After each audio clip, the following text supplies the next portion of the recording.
Okay, so get this. Sailing in Second Life. Sailing in Second Life. Yeah, it's a thing. And we're diving deep into it today, specifically the wind.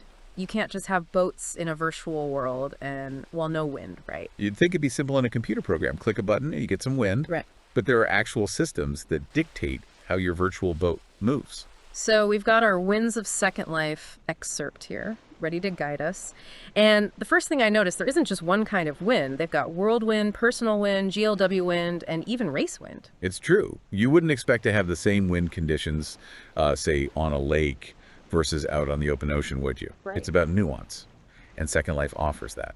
So whirlwind, that sounds pretty self-explanatory. Is that like the default weather system Right. for the whole virtual world? Precisely. Imagine this. You log on, right, expecting maybe a gentle breeze, and suddenly, bam, the whirlwind takes a hard turn, sends your boat spinning. Ah. Our excerpt mentions how unpredictable it can be. Yeah, I can see that leading to some virtual seasickness. For sure. So is that where those other options come in? You know, personal wind, GLW wind, to give like sailors a little more control. Exactly. If you're just cruising around, you probably want a more, I don't know, predictable experience, something more enjoyable. It's interesting, you know, we talk about immersion when it comes to games, but it seems like they put a lot of thought into making it feel like real sailing, even if it's virtual. Oh, absolutely. And this is where it gets really cool, I think. The excerpt, it emphasizes that for an authentic sailing experience, the wind direction needs to be consistent. In real life, the wind doesn't do a 180 every few minutes, right? Right, keeps things realistic, enjoyable, especially for like casual sailing. So what's the ideal wind setup for someone who just wants to, you know, entrust their virtual sailing buddies? Okay, so picture this. You're sailing, the wind is hitting you directly from the side. That's called a beam reach, by the way. Beam reach, got it. And it gives a good speed, but not overpowering. Perfect for enjoying the scenery. Or you could do a slight wind from behind, a broad reach. And this lets you unfurl your spinnaker sail. A spinnaker? Yeah, see, I'm learning already. But what about those times when you want a challenge? Could you sail directly into the wind, like in real life? Ah, that's where things get really interesting. Just like real sailing, you can't go directly into the wind. You'll get stuck. But You can use a technique called tacking. Okay, break that down for me. What is tacking, and how does it work in a virtual world? So tacking, you were explaining. Why is that even a thing in, you know, a virtual world? it's about strategy. You know, mimicking those real-world sailing challenges. Say you want to go somewhere, and it's directly upwind. Okay. Can't sail straight into it, so you tack.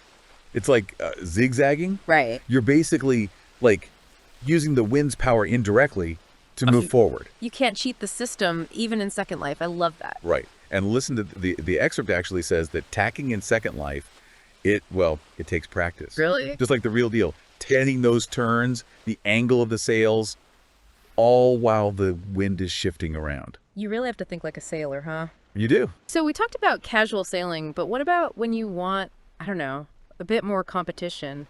You mentioned this race wind. What's that all about? Yeah. Race wind, that's where things get really serious. Less of a leisurely cruise, more like a virtual, I don't know, a battle on the high seas. Okay, now you've got my attention. So what's different about it? Personal wind, GLW wind, those are often used for like casual sailing. Each sailor has their own like control.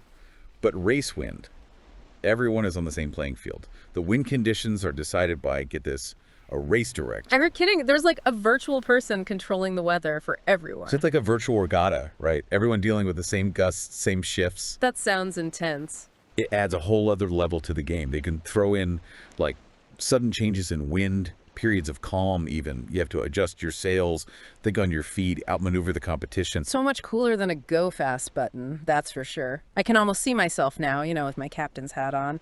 Strategizing? Huh, exactly. It's about so much more than just making your boat go. This is amazing. I mean, who knew that something like wind in a game could be so, I don't know, intricate? It really makes you appreciate how much thought goes into these things. It really does. It shows you that even in like a digital world, you can still have real challenges. You know, you can learn real skills, even get that thrill of competition. This whole deep dive has been an eye-opener, I'm not going to lie. It makes you think about those small things that suck you into a game. We always talk about immersion, right? But like, we don't usually break down what that actually means. It's true. You're caught up in the graphics, the story. But sometimes it's the stuff you barely notice that makes the biggest difference. It's like instead of watching a movie about sailing, you're actually there. You can feel the wind, even the pull on the rudder as you're fighting against the wind. That's what really sells it, I think. You get it. It's like they took the essence of sailing, the thinking, the actual physics of it, even the sense of adventure. They bottled it up and put it in the game. Right. And the more you understand that, what's going on under the hood, the more you get out of it. It's like, trying to think of a good analogy. It's like learning a new language, maybe. At first, it's just a bunch of random sounds. Yeah. But then you learn the rules, the grammar, and suddenly, boom, a whole new world opens up to you. I like that. It's the same with Second Life, The more you dig in, the more you realize how much is going on beneath the surface. Makes you wonder, what other games have these crazy details hidden away? Right. Things we don't even think about, but they totally make the experience what it is. Exactly. So to anyone out there who's, thinking about dipping their toes into the Second Life sailing scene, the excerpt actually has some good advice. Just play around with it. Yeah. Try the different wind settings, push your boat to the limit, see what you enjoy the most. And there's really something for everyone too. You can relax with your friends, you can get competitive, you can even, become a master tacker if that's your thing. Huh. Why not? Just don't forget to have fun. Exactly. That's the whole point.